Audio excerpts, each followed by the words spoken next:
कह दो इधर पे सुदामा गरीब आ गया है। इधर पे सुदामा गरीब आ गया है।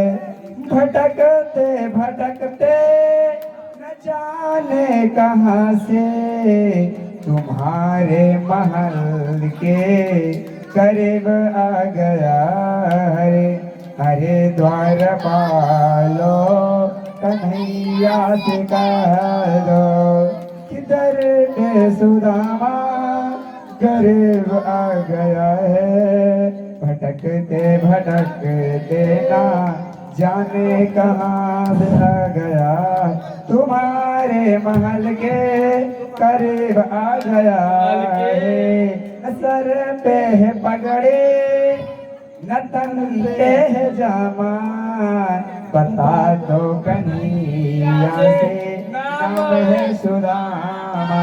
एक बार मोहन से जा करके कह दो कि मैंने सखावतन शिव आ गया है। सुनते हैं दौड़े चले आए मोहन।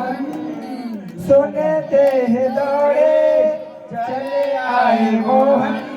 लगाया गले से सुदामा को मोहन। लगाया गले से सुदामा को मोहन। कुंवर कुमारी को बहुत है अचंभा कि मेहमान जैसा गरीब आ गया है। बराबर में अपने सुदामा बैठाए चरण आंसुओं से श्याम ने धुलाए।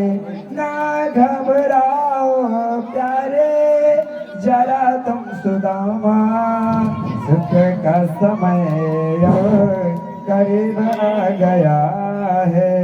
सुख का समय अब करीब आ गया है। हरिओम क्या है में हड़कंप बच गया। महामंत्री उद्धव जी ने पूछा क्या हुआ। द्वारपाल बोले हमसे एक बहुत बड़ी गलती हो गई महामंत्री जी। कोई ब्राह्मण द्वार पर आ गया और हमने बिना बेचारे प्रभु को सूचना दे दी। प्रभु ने जैसे उनका नाम सुना तो न के पैर ही दौड़ पड़े।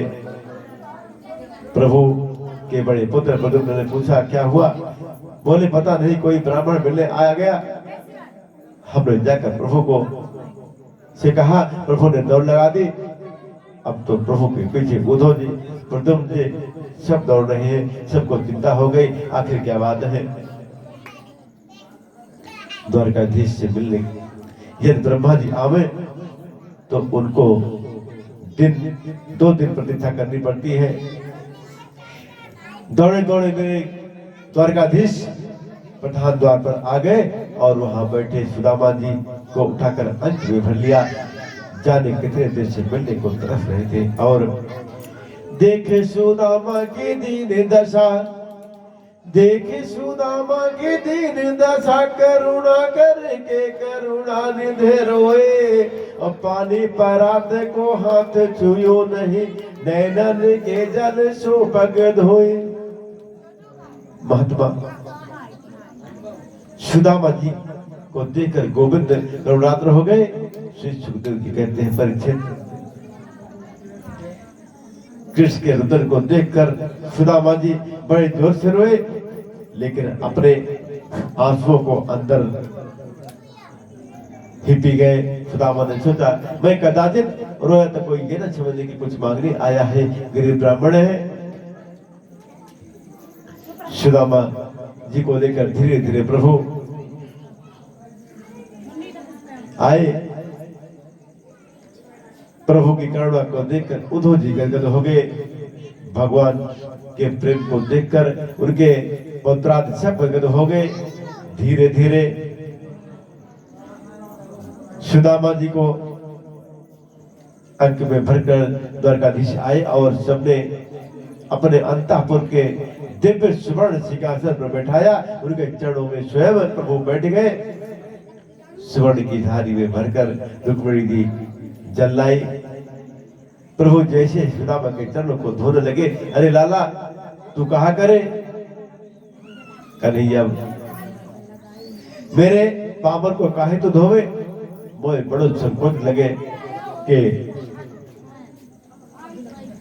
बोले आज मैं जो कुछ हूँ आप ब्राह्मणों के आशीर्वाद से हूँ, यही मेरे पास वे धन है, आपकी कृपा से सर्वस्व मुझे प्राप्त हुआ है।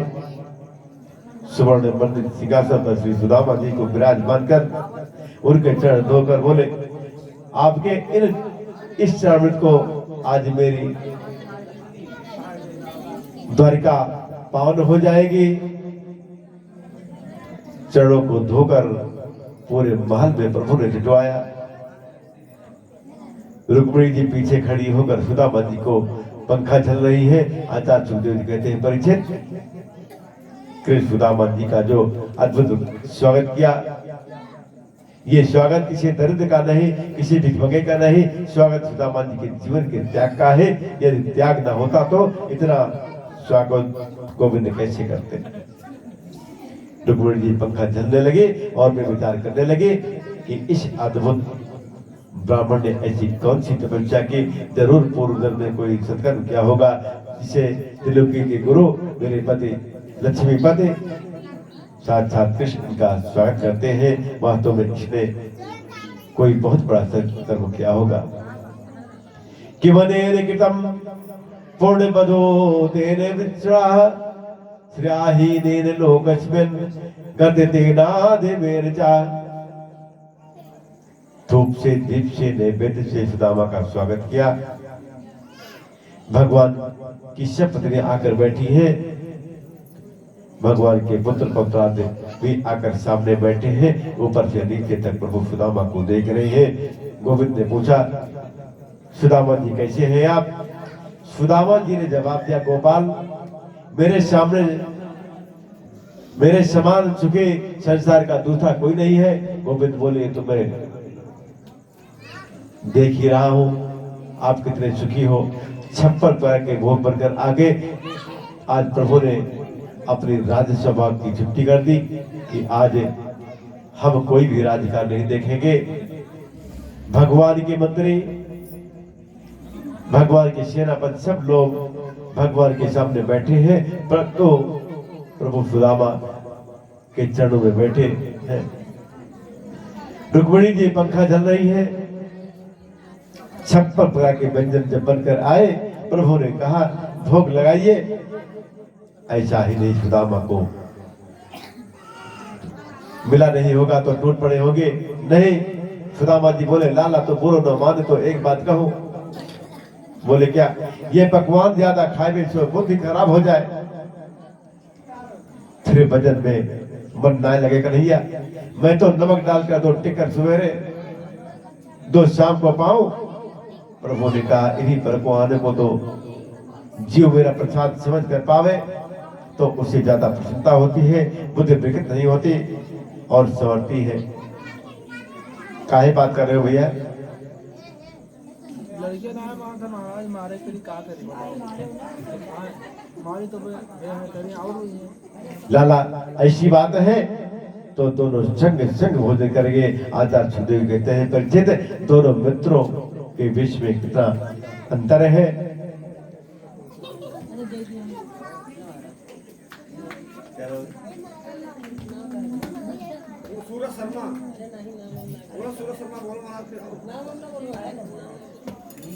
ये सूरज शर्मा जी सुदामा जी को 20 रुपए का भेंट दे रहे हैं। प्रभु से मेरा निवेदन है कि इनका भंडार हमेशा भरा रखे, इनके जीवन में कोई दुख न आवे, यही मेरी कामना है। बोले कि कन्हैया लाल की। एक मित्र ऐसा जिसके चरणों में पादुका भी सोने की है, दूसरा मित्र ऐसा जिसकी धोती भी 20 जगह से फटी हुई है, लेकिन विचारों में सामंजस्य, विचारों की इसमें समानता है। दोनों के लिए 2 थाली बनकर आई, एक साथ दोनों प्रेम से भोग पा रहे हैं। अब जब बचपन के मित्र मिलते हैं तो आंखें नम हो जाती है, करुणा हो जाती है, लेकिन बचपन की चपल लीलाओं का स्मरण करते हैं तो वे हंसते हैं, मुस्कुराते हैं, भोजनाथ से निवृत्त हो गए। और कृष्ण ने अपनी 16,108 सखियों को सामने बैठी है, उन्हें इशारा किया, चलो प्रणाम करो।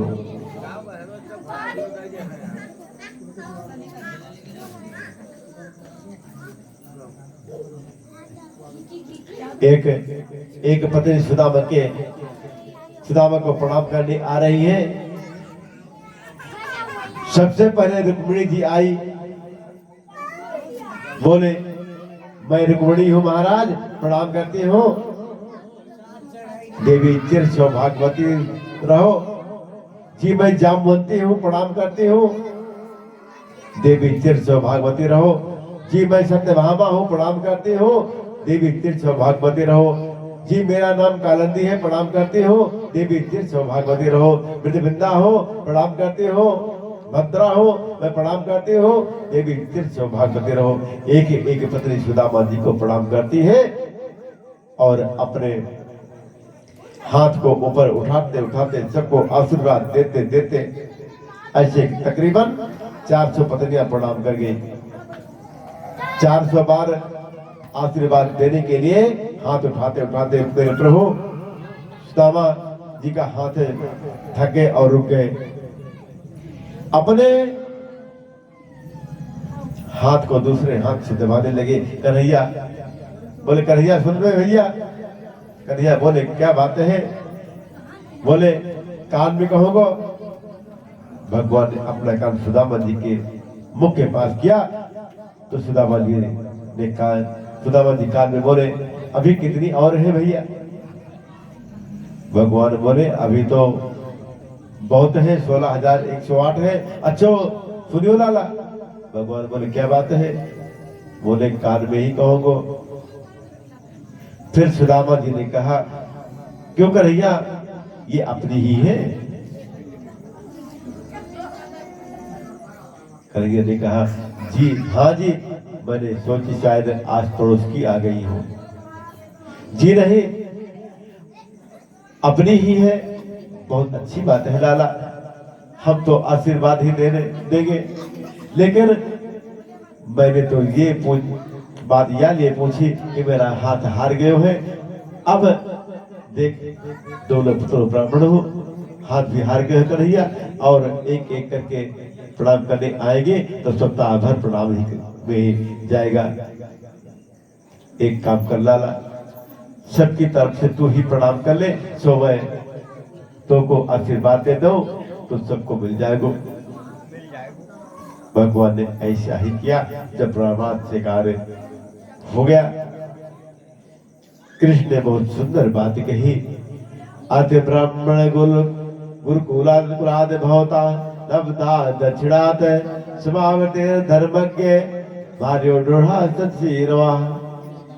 सुदामा जी, आपको याद है बचपन में हम खेलते थे, एक बार हम लकड़ी लेने गए, जब कैसी बरसात आई, गुरुजी ढूंढते ढूंढते पहुंचे।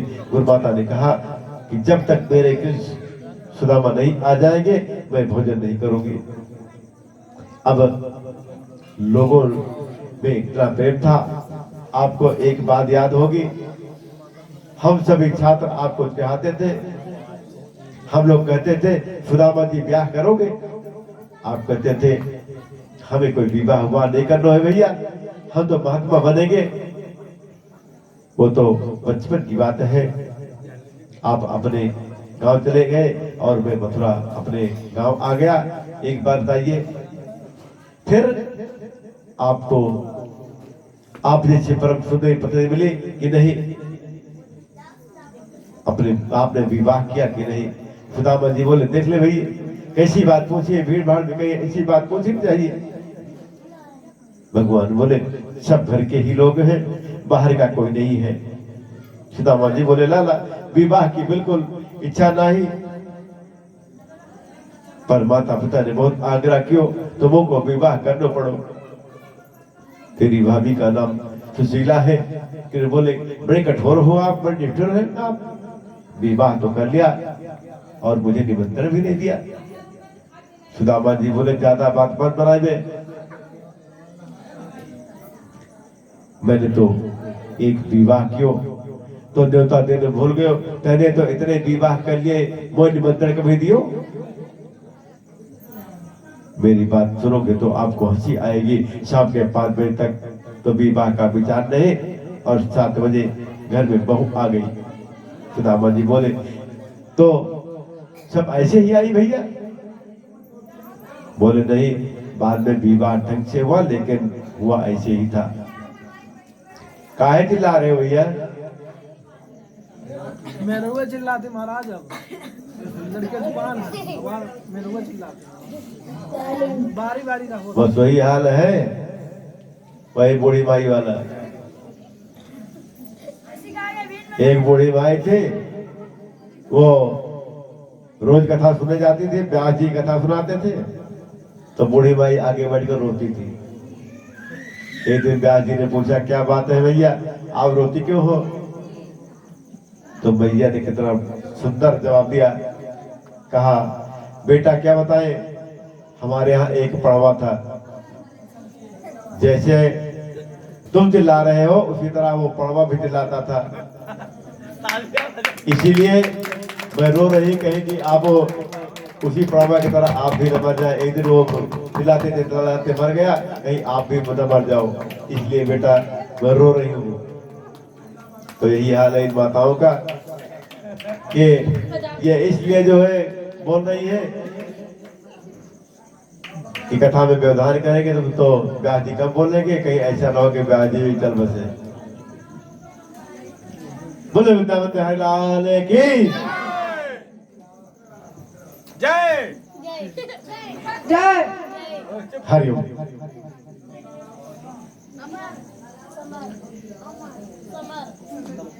मैंने विवाह की बात क्यों पूछी सुदामा भैया जानते हो? मोए क्या मालूम मैंने पूछी, मैंने बता दी। कन्हैया बोले घर में यदि आप अकेले होते तो पूछना बेटर था, लेकिन जब आपका विवाह हो गया होगा, मेरी भाभी जी घर पर है, तो भाभी जी ने मेरे लिए क्या भेजा है?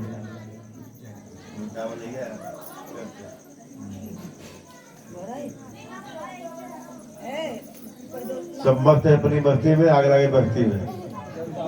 चावल ले आको, तो चावल ले आए 5 मुट्ठी। हरिओम। बर्फी ले आओ। जय कृष्ण। हरिओम। संकोच में हमारे सुदामा जी का रात घराने से की बेटी है, इनके बीच में फटी हुई पोटली कैसे दिखाऊं, ये चावल की पोटली कैसे दिखाऊं? सब क्या कहेंगे, देखो कैसा मित्र है, चावल बांध कर ले आया है, लेकिन सुदामा जी तो परम पवित्र संत है, झूठ नहीं बोलते। झूठ कैसे बोलेंगे कि भाभी जी ने कुछ नहीं भेजा? सुदामा जी ने सोचा कि सब पत्नियां के जब अपने अपने महल में चली जाएंगी तो पोटली दिखा दूंगा, तब तक कुछ बात बदलो। सुदामा जी बोले अच्छा लाला, तुमको याद है बचपन में कैसे कैसे पढ़ाकर समझा लाने को काम तो मोह मिलो, हवन के लिए जो सामग्री चाहिए वो एकत्रित करके करता हूँ। और गुरुदेव महाराज भी कहा करते थे कि मेरे शिष्यों में सुदामा बड़ा तेजस्वी है।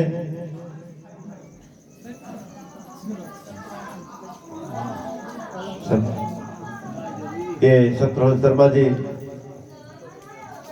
दबौली ग्राम के, यानी इसी ग्राम के सुदामा जी को 10 रुपए भेंट कर रहे हैं।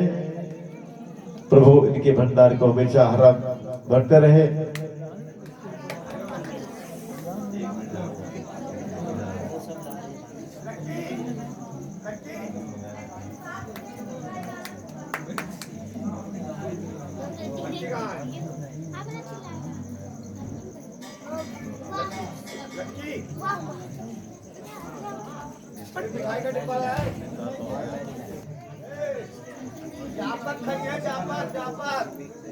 सामग्री चाहिए तो एकत्र करता हूँ। और गुरु जी महाराज जी कहा करते थे कि मेरे शिष्यों में सुदामा बड़ा तेजस्वी है, कृष्ण सबसे बड़ा उद्यमी है। ये गुरुदेव कहते थे, पर लाला तेने तो हमसे पहले विद्या पूरी कर ले। कन्हैया बोले, बात मतलब भैया, ये बताओ कि भाभी जी ने भेजा क्या है? काहे चिल्ला रहे हो बेटा? ये बताओ भाभी जी ने क्या भेजा है? सुदामा जी सोचे, ये बोलो को थोड़े, या तो जाके विशेषता है, जा बात पर पीछे पड़ जाए फिर ना भूले। अरे हम भाभी जी की बात में कर लेंगे। नैक बचपन की अच्छो तुम्हें याद है, एक बार हम लकड़ी लेने गए तो गुरु जी ढूंढते ढूंढते वह पहुंचे। भगवान बोले, सब मालूम है, लेकिन भाभी जी ने भेजा क्या है? सुदामा जी बोले, एक बात है, जा पर तो पीछे पड़ जाए फिर ना भूले। अरे हम कह रहे हैं कि भाभी जी की बात में कर लेंगे, पहले बचपन की बातें कर ले। ज्यादा बात बनाओगे तो बीच सबके बीच में तेरी फोल पट्टी खोल दोगे देवियों। आप जानते हैं आपके पति द्वारिकानाथ बचपन में क्या थे? रानिया बोली, बताइए क्या थे? बोले, द्वारिकानाथ जी महाराज बचपन में गोकुल की गलियों में नंगे नंगे डोला करते थे।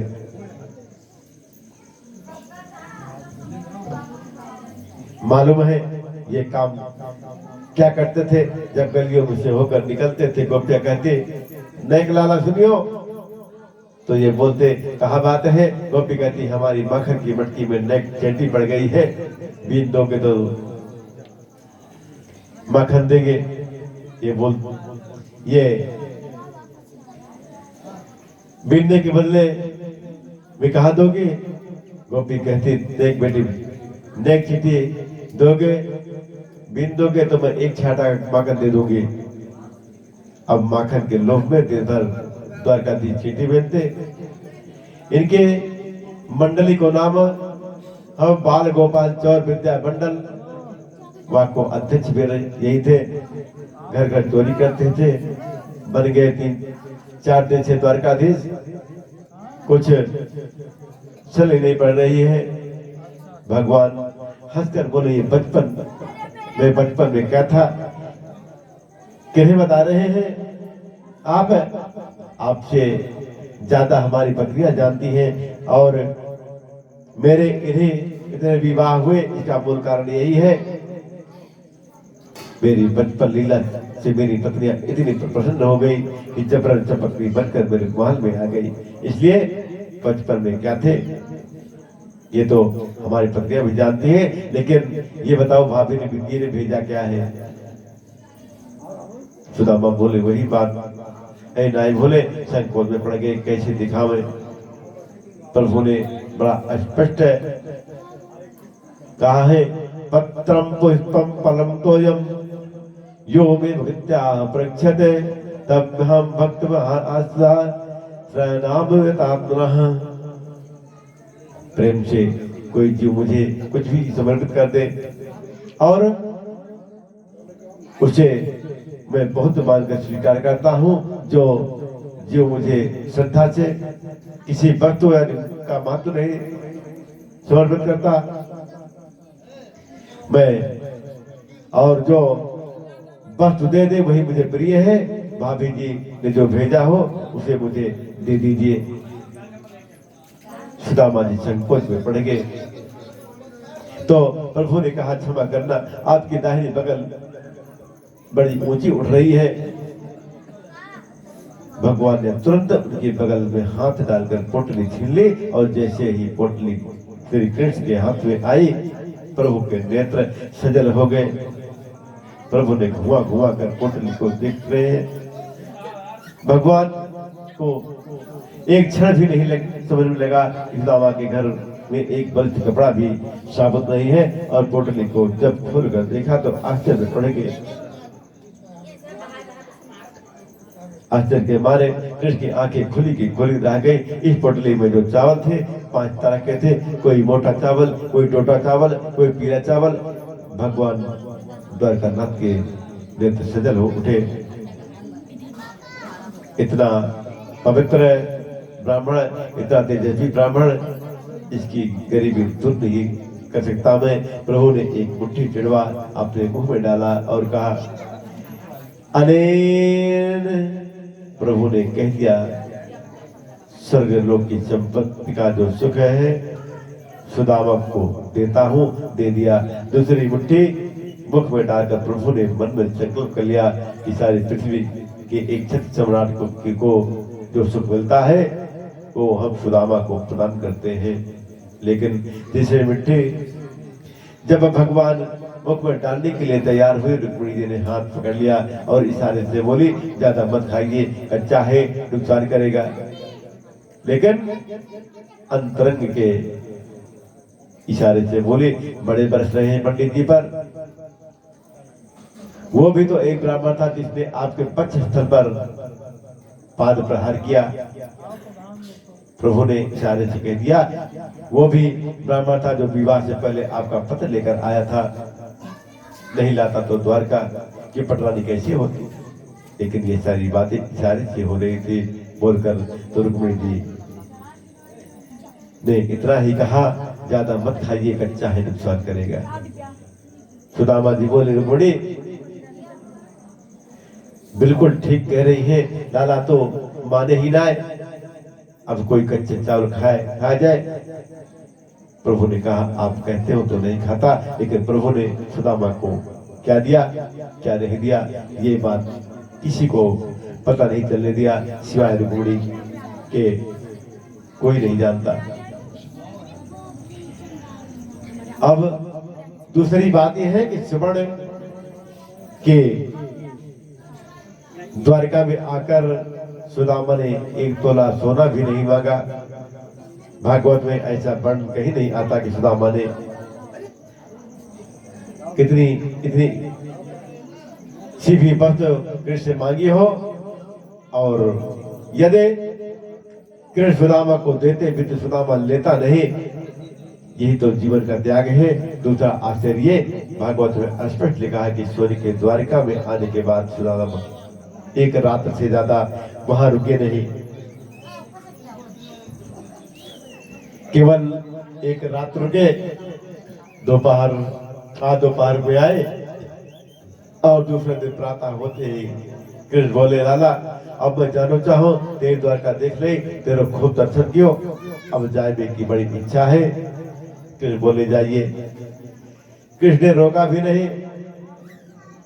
सुदामा की धोती तक नहीं बदली, जैसा आया था वैसे ही चल दिया। सुदामा आया था, अपने आंसुओं को पी लिया और सुदामा जा रहा है और बार बार कृष्ण को याद करता जा रहा है।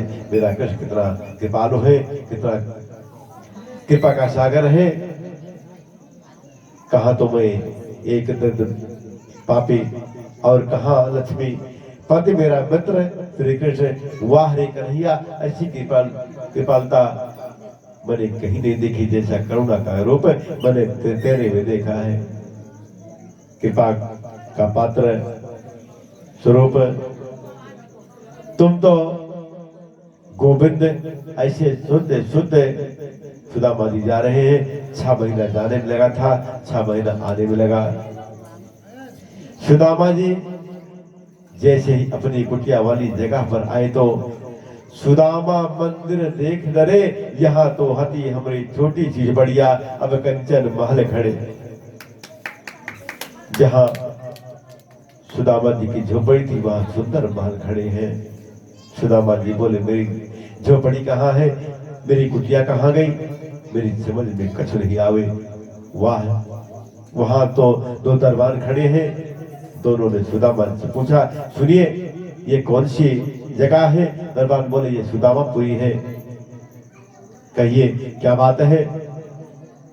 सुदामा ने कहा सुदामापुरी, लेकिन मेरी तो कोई पूरी होने का मतलब नहीं है। सुदामा जी ने सोचा कोई सुदामा नाम के सेठ होंगे, मेरी झोपड़ी को हटा दी अपनी नगरी बसा ली, क्या करूं। सुदामा ने कहा सुनो भैया, जरा सुदामा सेठ जी को तो बुलाओ, मैं उनसे पूछूं कि मेरी झोपड़ी कहाँ गई। दरबार बोले वे सेठ जी नहीं, वो तो पंडित जी है। सुदामा ने कहा पंडित जी है तो मैं ही हूं, लेकिन इस प्रकार की नगरी होने का कोई मतलब नहीं। फिर सोचा एक नाम के दो पंडित जी हो सकते हैं, इस सुदामा पंडित जी धनी होंगे, मेरी झोपड़ी में आग लगाकर अपने महल बनवा लिए। अच्छा भैया, अपने सुदामा पंडित जी को बुलाओ, मैं उनसे पूछूं कि सही मेरी झोपड़ी कहाँ गई। दरबार बोले वो तो द्वारिकापुरी गए हैं। सुदामा ने कहा द्वारिकापुरी तो मैं ही गया था, लेकिन मेरी नगरी होने का कोई मतलब नहीं है भैया, क्या करूं। कहीं ऐसा तो नहीं कि मुरली वाले ने कोई नाटक कर दिया हो। तुम्हारे सुदामा जी जो क्या नाम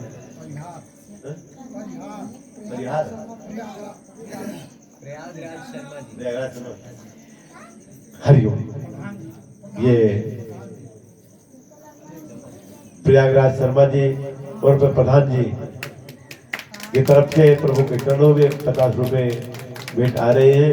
प्रभु प्रधान जी को हमेशा सदा सुखी रखे और मेरी प्रभु से प्रार्थना है कि प्रधान जी के धन में हमेशा दिन दोनी रात चौगुनी उन्नत करे। बोले बालकृष्ण की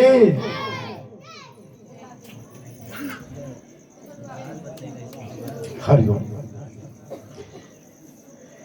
कहीं ऐसा नाटक तो नहीं कर दिया। तुम्हारे सुदामा जी को द्वारका के कितने दिन हो गए। दरबार बोले उनको गए 1 वर्ष हो गया। सुदामा बोले तब तो मैं ही क्या सुदामा हूं, पर ये लोग मुझे जानते नहीं, अंदर जाने देंगे कि नहीं। मैं ही वो सुदामा हूं कि दूसरा, इसकी परीक्षा लेने का अब एक ही तरीका है क्या। यदि मैं वही सुदामा हूं तो मेरी पत्नी तो अंदर होगी, दुबली पतली सी मेरी पत्नी सुशीला। अच्छा भैया आपके सुदामा जी द्वारका गए हैं, ठीक है, उनकी पत्नी अंदर होगी, जरा उनको बुलाओ, मैं उनसे पूछूं कि मेरी झोपड़ी कहाँ गई। खड़े रहिए, पूछ कर आते हैं। सुशीला जी को से जाकर बोले महारानी जी कोई ब्राह्मण द्वार पर खड़ा है और आपसे मिलने की इच्छा रखता है। सुशीला जी भीतर से निकल कर आई। भगवान की कृपा से वो थोड़ा मोटी हो गई थी।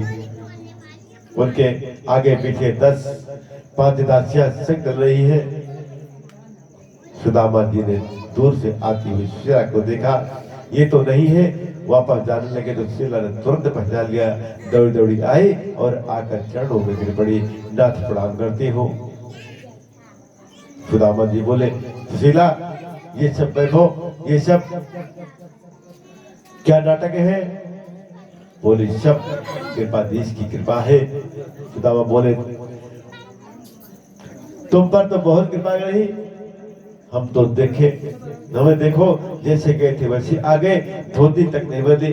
सुशीला बोली आपको चाहिए थे दर्शन, मुझे चाहिए था वैभव। आपको मिला दर्शन, मुझे मिला वैभव। सुदामा जी ने कहा तुम परेशान क्या क्या क्या नाम है?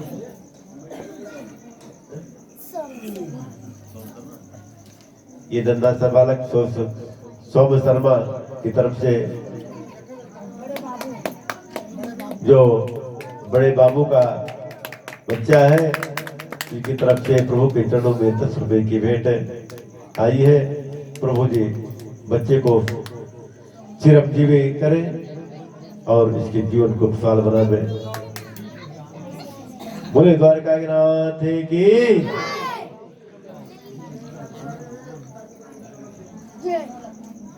हरिओम। सुदामा ने कहा तुम परेशान करते थे, द्वारिका जाओ, द्वारिका जाओ, 8 जाम ठाने, अब सोने की रोटी बनाओ, चांदी की दाल बनाओ, हीरे की चटनी बनाओ, प्रेम से बैठकर खाओ, भोग लगाओ। मैं तो किसी जंगल में झोपड़ी पर मैं रहकर भजन करूंगा, मुझे तुम्हारे इस महल में नहीं रहना। पत्नी बोली आप नहीं रहोगे तो ये महल किस काम का, मैं भी चलती हूँ। दोनों मिलकर चलने लगे तो भीतर से आवाज आई, सुदामा जी। सुदामा जी ने पीछे मुड़कर देखा तो टेढ़ी टांग वाला बैठा है, मेरा कन्हैया भीतर बैठा है। सुदामा बोले अरे लाला ये सब वैभवों को काहे को दियो तुमने, मैं तो पहले ही बहुत बड़ा धनवान था, संपन्न था। विपदो नैव विपदाः संपदो नैव संपदाः, विपद विस्मरण पिछड़ो संपन्न नारायण स्मृते है। विपत्ति को विपत्ति नहीं कहते, संपत्ति को संपत्ति नहीं कहते। गोविंद को भूलना ही सबसे बड़ी विपत्ति है और गोविंद को याद रखना ही सबसे बड़ी संपत्ति है। भगवान ने कहा ये वैभव मैंने दिया, ये मेरा प्रसाद समझकर आप भोगिए। जयप्रकाश शर्मा जी प्रधान जी की तरफ से 20 रुपए की भेंट प्रभु के चरणों में आई है। मेरा प्रभु जी से प्रार्थना है कि प्रधान जी को हमेशा सुखी रखे और उनके बच्चों को हमेशा सुखी रखे और उनके बच्चे फूलते बनते रहे। बोले राधे कृष्ण भगवान की। ये वैभव आपको कभी अभिमान नहीं होने देगा। बोले लाला तुम्हारी इसी कृपा की तो आदत नहीं, आदत होती है तो सब काम गड़बड़ हो जाता है। ये कृपा की आदत से ही हम देशों का उद्धार हुआ है। आप तो कृपा के सागर हैं प्रभु। प्रभु ने कहा शिव पूजन शर्मा जी की तरफ से प्रभु के चरणों में 20 रुपए की भेंट आई है। शिव पूजन को प्रभु हमेशा सुखी रखे और इनके जीवन विज्ञा को हमेशा खुशहाल रखे, ये मेरे प्रभु से कामना है। अब आप तो कृपा के सागर हैं। प्रभु ने कहा मैंने जो वैभव दिया है इस वैभव के द्वारा प्रजा का कल्याण कीजिए। ये अनुपम शर्मा जी की तरफ से 10 रुपए की भेंट 20 रुपए का की भेंट प्रभु के चरणों में आई है। प्रभु इन्हें दिन दूनी रात चौगुनी उनकी उन्नत करें और बच्चे को सुखी रखे, ये प्रभु से मेरी कामना है।